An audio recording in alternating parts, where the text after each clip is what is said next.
Now, a Hutch's weather update with meteorologist Hutch Johnson. Hello, everybody. I'm meteorologist Hutch Johnson. It's wonderful to join you here on this evening, Sunday evening, as we wrap up the Thanksgiving holiday. Here's what you need to know as we go through the overnight. It's going to get cold. The wind and the snow are starting to exit the region right now. There are some slippery roads out there, but now that the wind is kind of getting out of here, road crews catching up with many of the area roads. That's the good news. And we're going to go over some of the facts of today and the radar and the current conditions, and then we're going to look ahead and what you need to know, and then you can go about the rest of your Sunday night and enjoy what you can enjoy the family the rest of the evening here as you get ready for the week ahead. First and foremost, let's talk a little bit about our peak wind gusts today. They were strong in the Missouri River Valley. Check this out. And let me make this full screen for you here. And again, I love your feedback. One of the things about Hutch's Weather here on YouTube, my channel, allows you to ask questions and really interact with me. So why don't you go ahead and drop into the comments where you're at, and we'll focus on the weather that you need to know. Or if you have specific questions, please pass those along. Let's go right to the full screen so you can see this, and I'll get my big head out of your way. All right. Thanks again for everybody joining us. David, good to have you on board. Let's take a look. Peak gusts today, 43 miles per hour, McLean County, and 40 miles per hour in the Oliver County area there near center at 41 miles per hour. How about Morton County at 38 miles per hour? So very gusty winds from the oil patch and Lakes Kakawea straight down the Missouri River Valley. And here in the Red River Valley, it was no picnic as we had a 39 mile per hour gust on the Polk County, Marshall County, Minnesota line. Heading into Lakes Country, Becker County, Otterdale County, the wind was in a hurry. Air molecules were racing through the region with gusts over 30 miles per hour. Now, there was that snow across the region as well. When we basically mixed the snow falling with the wind, visibility at times in the Red River Valley got pretty dicey. So let's take a look at what's going on right now as we have temperatures across the area that are on their way down. And we'll talk also about how low they go. Right now, we have temperatures already in the single digits, most of us holding to above 0 degree readings. But by and large, it's a chilly one out there heading into our late night hours. Though, as we take a look full screen again, we'll pop that up for you here. Okay, here you go. Now, we do see 1 whole degree up there north of the Devil's Lake area, and also up near Walhalla, Cavalier, and up towards Pembina, anywhere from 3 to 7 degrees on the old thermometers there. A big pool of cool where you see the purple colors that extends just down in close to the FM area here where we're 13, and it's a little warmer than that out in Wilkin County and Richland County at 17 degrees. And if you happen to be out there near the Dakota Magic Casino, you're looking at temperatures of around 17 degrees. We have 20s out to the west on Interstate 94 through beautiful Medora right now, 21 degrees out in that area. Hey, Boomer's backyard stayed inside most of the day. Not a bad idea. Joanne, thanks for tuning in from Arizona. Not quite as wild there, although I have seen some pictures of snow out in the South Country. Buxton, good to have you on, Tamika, as well. Linda, thanks for joining me from Jamestown, North Dakota. All right, let's talk a little bit about wind chills. Factor in all those winds that were ridiculous. These are the wind chills now, currently between 5 and 15 below across much of the area.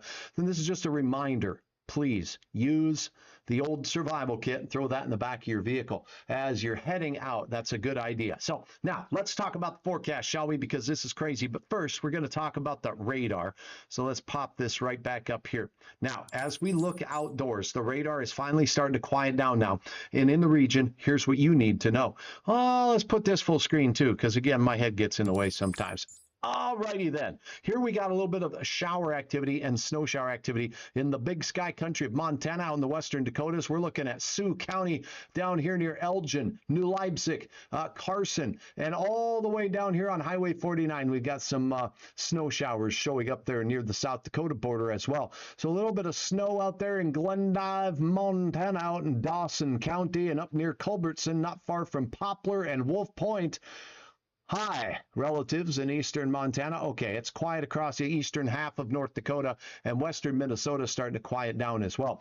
We could have a few snow showers here and there that don't get picked up very well by radar. These shallow snow clouds can do that, sneak under the radar from time to time. But as I'm looking here. By and large, this system is wrapping up nationwide. You can see it's impacting areas from the East Coast, from Syracuse, New York, to Binghamton, all the way down into the Philly area. And also, we do have some showers of rain moving off the Carolina coast. So that's what's going on the radar right now. How about your forecast? Isn't that important? Let's get right to it, because I gotta tell you, one of the things that I like to do here at Hutch's Weather is involve your questions. And when we get to the forecast here, look at this. We're going to talk a little bit about what we're expecting as far as the 7-day planner goes. So let's get over to it. We've done the wind chill. We've talked about temperatures. How about Monday? It's going to be a cold start already. We're on our way down to single digits for most locations. Wind chills 10 to 20 below. That's chilly. Make sure that you have the survival kits in your vehicle, folks. And it was rough traveling today. I was on out in western Minnesota, traveling north and south, and there were just snow-covered roads. Blowing snow reduced visibility to under 1 mile in places out there on Highway 9, Highway 75. Mainly north of 8 is where I saw the problems, but I've heard of other issues with numerous accidents and crashes today. 11 as after a 23-degree day on Monday. So skinny temperatures, a brisk day, but not nearly as much wind, and sunshine will feel fun on your shoulders, right? Flakes fly way up north near the international border. That's on Tuesday. The rest of us will see temperatures improving back from 11 in the morning to 35.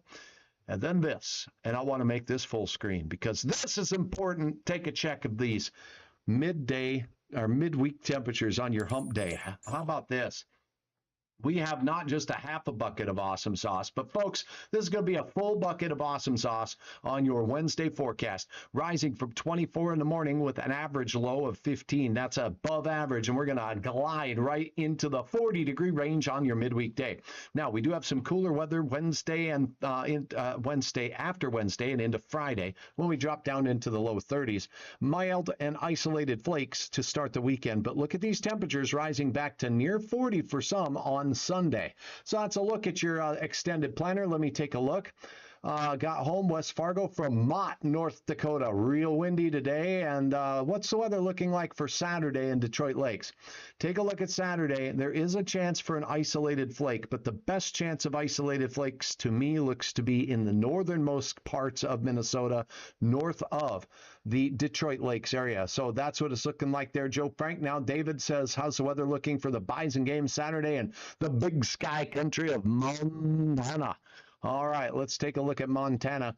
Let's take a look at that. Hey, that's a great question, David. Why don't we just pull up the model here and give you what you want on Hutch's Weather? Something that you can't do on local television is stop the broadcast and say, let's check that for you. Let's just do it because there's a Bison fan or two in the crowd. Let me pop the right graphic up here and you can follow right along with me.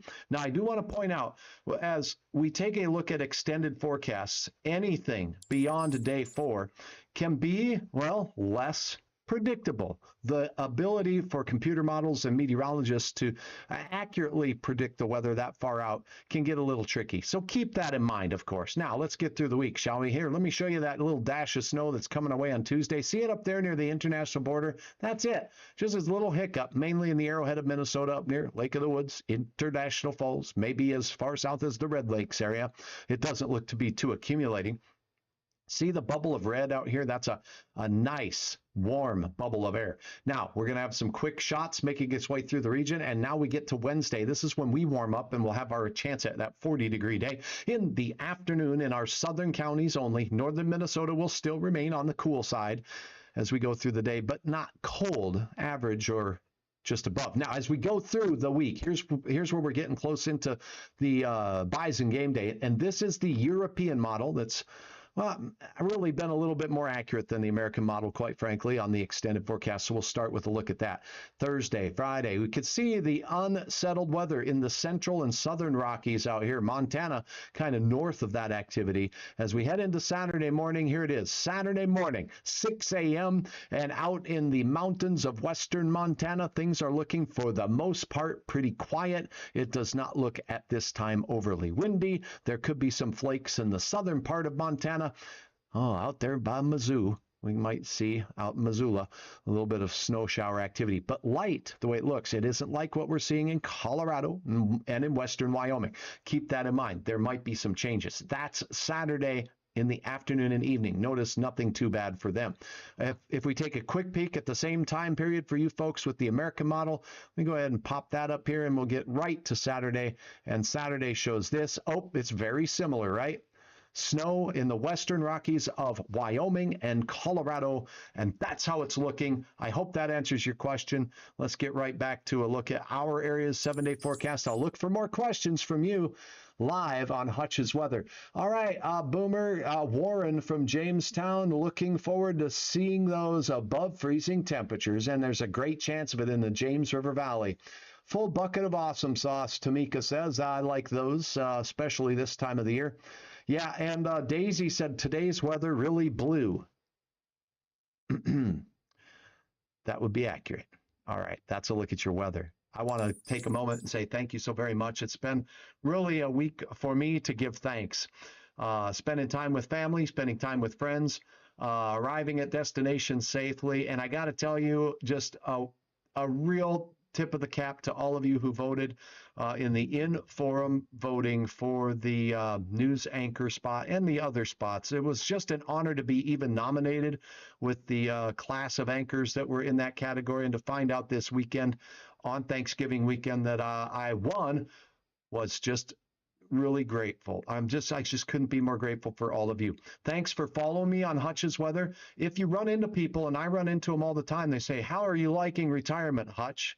Tell them Hutch isn't retired. You can find him on Hutch's Weather and hutchesweather.com. Follow me on Facebook. Look me up on Facebook. You can go to hutchesweather.com right now. We have the link going right to Facebook as we build out the website at hutchesweather.com. It's in the works, and there's more exciting announcements to come as well. And you can also subscribe to my channel right here on Hutch's Weather on YouTube. Appreciate each and every one of you. Thank you so very much. I'm grateful for all of you for taking the time to support me, and I will have more updates as we head into the depth of our last week in the month of November and heading towards December. Do you know what that means? I know what that means. That means we are about 3 weeks away, a little over 3 weeks away from the day with the least amount of sunshine. And then we start turning up the amount of sunshine we get each and every day after about December 21st. So some of us look forward to that. That's also heading towards the coldest time of the year, the shortest. The day with the shortest amount of sunshine is not the coldest day of the year up here, as all of you know. All right, that's so much. Tamika, thank you for the congrats. Ron, thank you for the congrats. I appreciate all of you. I'll be back with more throughout the week right here on Hutch's Weather, hutchesweather.com. Follow my Facebook page. You can find me on Twitter as well. Look up Hutch's Weather. We'll keep you up to date with the weather you need to know. Today was a rough and tumble one, and indeed, it did blow. The wind, that is, the weather too, to a certain extent. You have yourself a fantastic evening and an even better week ahead, and we'll talk soon.